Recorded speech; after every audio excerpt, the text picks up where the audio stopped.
सभी सज्जनों को सादर वंदे, नमस्कार, जय श्री राम।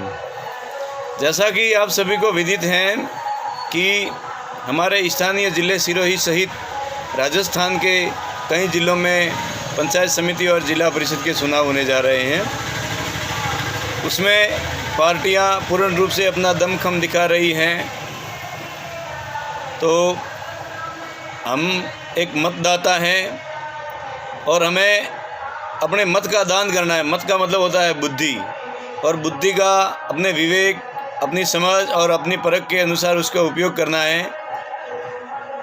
तो हम सब एक ऐसा कदम उठाएं, एक ऐसी स्थानीय सरकार को लाने में अपना कदम उठाएं जो हमारे जन उपयोगी हो, समय समय पर हमारे साथ रहें और विकास के कार्यों को आम जनता तक पहुंचाने में तत्पर रहें। ऐसी सरकार लाने के लिए हमें हमेशा सब विवेक से तैयार रहना चाहिए। तो उसी कड़ी में वर्तमान में हमारा प्रदेश यानी राजस्थान में कांग्रेस की सरकार है। कांग्रेस की सरकार जब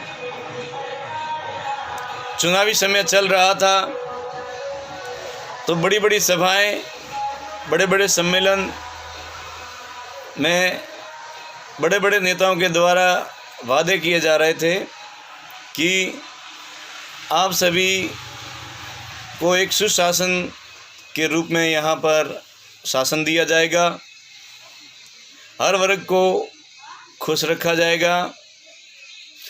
इन्हीं वादों के अनुरूप जनता ने साथ दिया और वो वादे थे, सबसे अहम वादा जिन्होंने पहले ही स्टेप पर पूरा करने का इनका मकसद था, उस वादे से वो मुकर गए। किसानों का कर्जा माफ़। किसानों का कर्जा माफ़ करने के लिए इन्होंने कहा कि 10 दिन के भीतर, हमारे राहुल जी यहाँ पर एक सभा को संबोधित कर रहे थे, उन्होंने कहा कि राजस्थान वासियों, आप 1 से लगाकर 10 दिन का इंतज़ार कीजिए। 10 तक की गिनती बोल के उन्होंने संबोधित किया कि किसानों का 2 लाख तक का कर्जा माफ़ कर दिया जाएगा। 2 लाख का कर्जा तो क्या, किसानों को सरकार बनते ही बड़े बड़े नोटिस, ब्याज सहित रकम लौटाने का थमा दिए गए, और जो किसान नहीं भर पा रहे थे वो राजस्थान सरकार के द्वारा इतने प्रताड़ित किए गए कि इन कुछ लोगों ने तो अपनी ज़मीनें बेचकर लोन का कर्जा भरा, और कई लोगों ने सेठ साहूकारों और अपनी संस्थाएं जो ब्याज से पैसे दे रहे हैं वो पैसे भर करके और आगामी जीवन को अपने ब्याज भरने के रूप में उन्होंने झोंक दिया। उसके अलावा आप सभी को विदित हैं कि विश्व भर में एक महामारी जो कोरोना के रूप में जानी गई वो चल रही थी। तो हमारे प्रवासी बंधु, उन्होंने चाहा कि हम यहाँ बैठ करके क्या करेंगे, परेशान हो जाएंगे, तो हम हमारे वतन राजस्थान वापस लौट चले, परिवार के साथ रहेंगे, और साथ रहेंगे तो हमें भी थोड़ा परिवार के साथ रहने का मौका मिलेगा और कोरोना भी टल जाएगा। वो वहाँ से रवाना हो गए, उनकी सरकारों से परमिशन लेकर के वहाँ से निकल चुके, लेकिन राजस्थान में प्रवेश के समय उनको रोक दिया गया, उनके साथ में मारपीट की गई, उनको वापस खदेड़ दिया गया, जो कि बहुत ही निंदनीय रहा। और उस कार्य को या उस बेहुदा हरकत को राजस्थान की जनता कभी नहीं भूलेगी। उसके अलावा कोरोना का समय चल रहा था और कोरोना में सभी के रोज़गार और अपने काम धंधे बंद थे, लोग अपने घरों में बैठे थे। तो कुछ समाज सेवी बंधु और संस्थाएं वगैरह समाज को आबाद रखने के लिए राशन किट वितरित कर रहे थे और बहुत जनों ने किए, उन सभी को धन्यवाद। राशन किट वगैरह वितरित कर रहे थे और राशन किट को खा करके जनता अपने दिन गुजर बसर कर रही थी। लेकिन राजस्थान की ये बहुत ही जन विरोधी सरकार लाइट के बिल हज़ारों की तादाद में लोगों के घर पहुंचा दिए। अब वो लोग घरों में बैठे हैं, उनके काम बंद हैं, उनके आय का ज़रिया बंद हैं, और वो लोग पैसे कैसे भरेंगे। और उसी कशमकश में उनके बिल नहीं भरने के कारण कनेक्शन विच्छेद करने लगे, उनको बहुत तरह से प्रताड़ित करने लगे।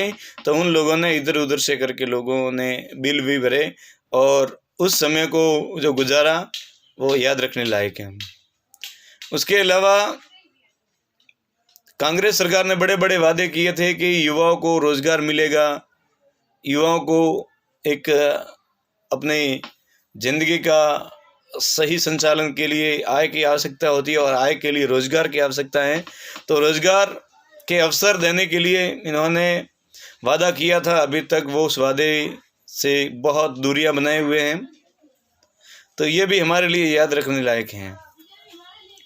अभी आप सभी को मालूम है कि कोरोना काल में सभी लोग व्यवसाय, धंधे, सभाएं, समारोह आदि सब पर रोक थी। तो धीरे धीरे जैसे इस महामारी से जब कमी हुई तो सभी चीज़ें चालू हैं, और समस्त प्रदेशों में स्कूलें चालू हैं, विद्यालय चालू होने के बावजूद बच्चे पढ़ाई कर रहे हैं। लेकिन राजस्थान में अभी तक स्कूल खुलने का नाम नहीं ले रहे हैं।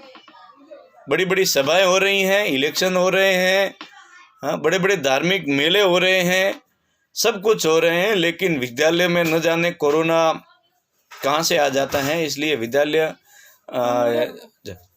विद्यालय खोलने के लिए न जाने सरकार किस लिए हिचकिचा रही है, और बच्चों के साथ जो ये खिलवाड़ हो रहे हैं, बच्चों की शिक्षा का जो स्तर गिर रहा है, उसके लिए जिम्मेदार ये प्रदेश की सरकार न जाने कहाँ तक इसका इरादा है, वो राम जाने।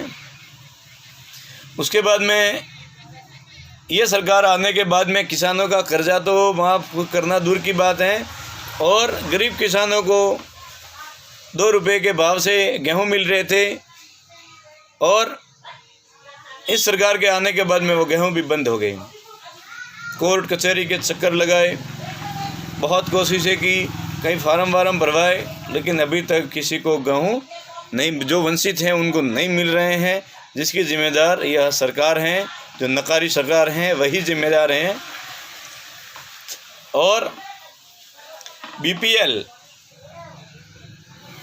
की सर्वे 2002 में हुई थी। 2002 में जो 1 या 2 में जो बीपीएल में जो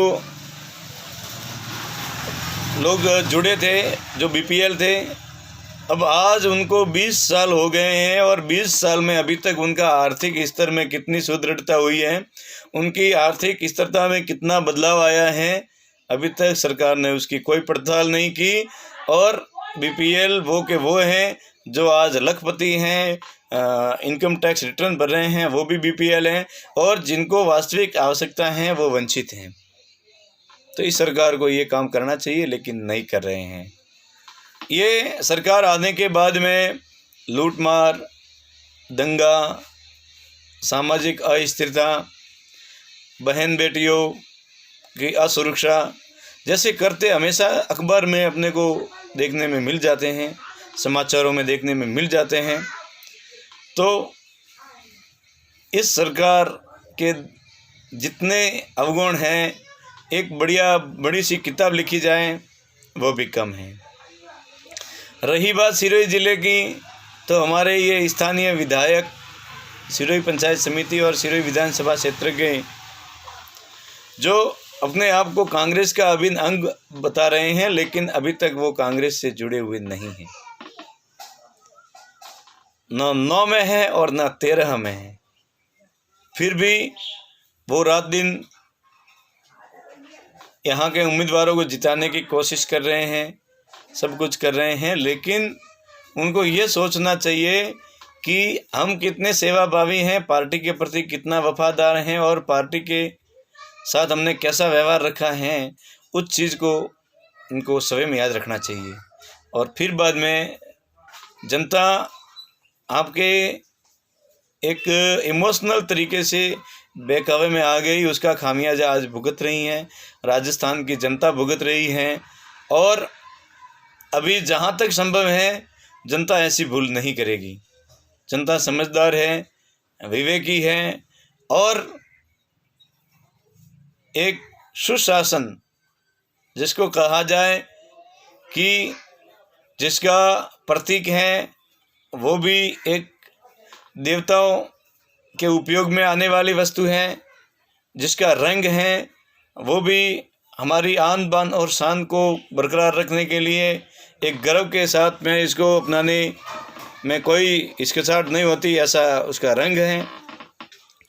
और हमारे देश के माननीय प्रधानमंत्री नरेंद्र मोदी जी के द्वारा भारतीय जनता के साथ में और विदेशों के साथ में जो अपनी मित्रता की नीतियों को अपनाते हुए जो भारत में एक अच्छा योगदान दे रहे हैं, उस देन को कभी भूलना नहीं चाहिए।